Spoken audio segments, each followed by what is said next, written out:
because first party needed more time to get their software together, and they weren't going to have games ready for this holiday. So if they need more time, they're going to push the platform back. And if you had Switch 2 games you were hoping to sell during the holiday season, well, get fucked, I guess. Like ship in Q1, I guess. Whatever. The console will sell fine regardless. They'll still sell all of them, and people will be hungry for games. So perhaps it's not that big of a deal. But hey, boy, this maybe doesn't paint an amazing picture for what Nintendo first party is going to have this calendar year. I don't, maybe this is going to be them. If they were hoping to go into holidays with new hardware, then it's hard to imagine that they had a ton of original Switch stuff lined up. If they're looking to start making that transition. And so I'm curious to see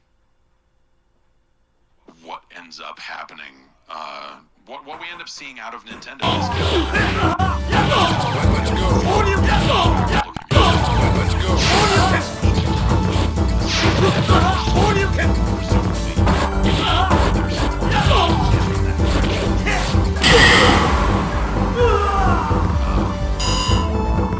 Are you ready?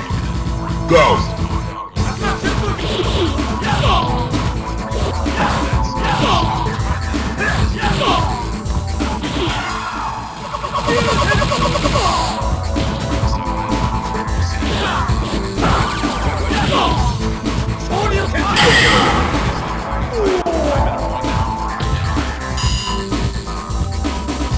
Final round.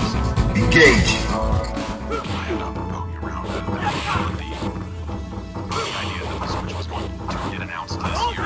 Holiday season seemed pretty sound. These delays seem pretty sound as well.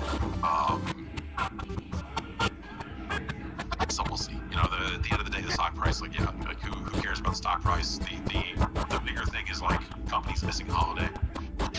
That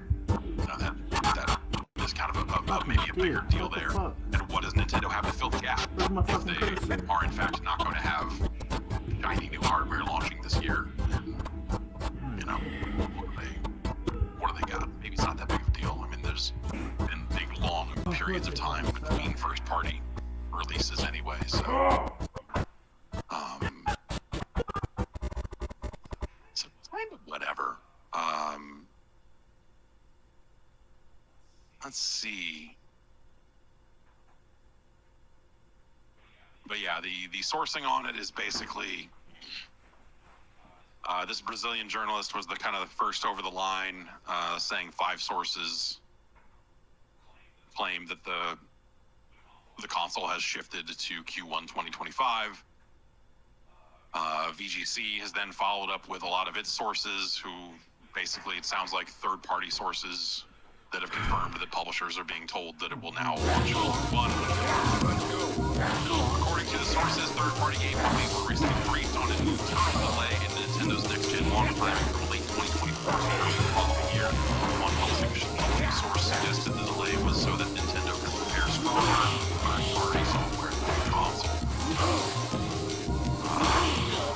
Eurogamer has corroborated the story and saying the console's launch means early next year, but still within the coming financial year is designed to ensure Switch 2's launch lineup features as many titles as possible. Eurogamer understands. And then yes, Bloomberg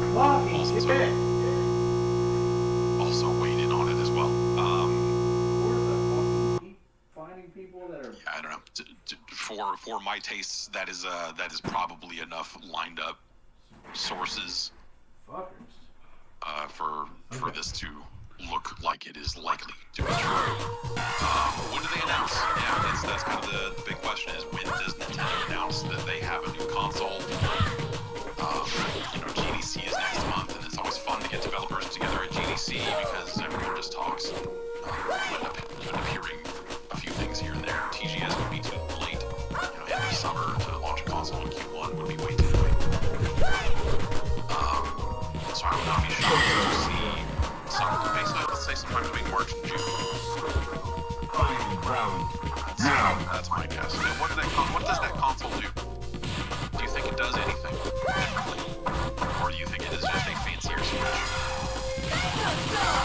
feel like it's just a fancier solution.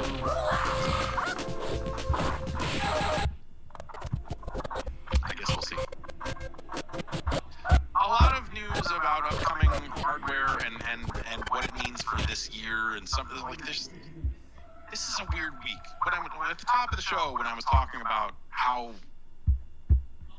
uneasy everything seems right now, You all quitting too? Fuck. Sony had its financial report, its earnings call. Dude, every single And, fucking match I go to look at, they quit. In there, basically said they are not going to have any big games before March of 2025. That is the takeaway that Polygon.com has put onto that. And there's a quote here from the president, COO, and CFO, Hiroki Totoki, who says, regarding first-party software, we aim to continue to focus on producing high-quality works and developing live service games, but while major projects are currently under development, we do not plan to release any new major existing franchise titles next fiscal year